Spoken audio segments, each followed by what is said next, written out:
একটা দল সবসময় মুক্তিযুদ্ধের কথা বলেছেন। আমরা মুক্তিযুদ্ধকে হাজারবার সম্মান করি, কিন্তু যুদ্ধকে আমরা ব্যবসা হিসেবে দেখতে চাই না।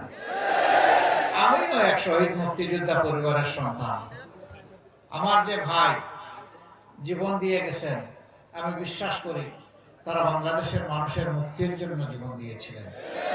কোন দল, কোন গোষ্ঠী, কোন পরিবারকে রাজার অথবা রানীর সিংহাসনে বসানোর জন্য সেদিন তারা লড়াই করেননি।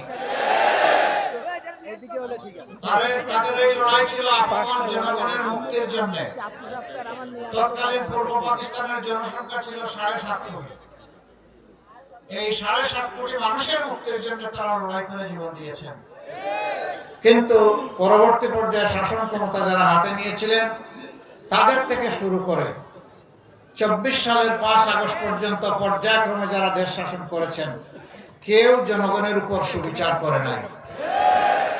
কোন সরকার বুকে হাত দিয়ে বলতে পারবে না যে তারা দুর্নীতি থেকে মুক্ত ছিল।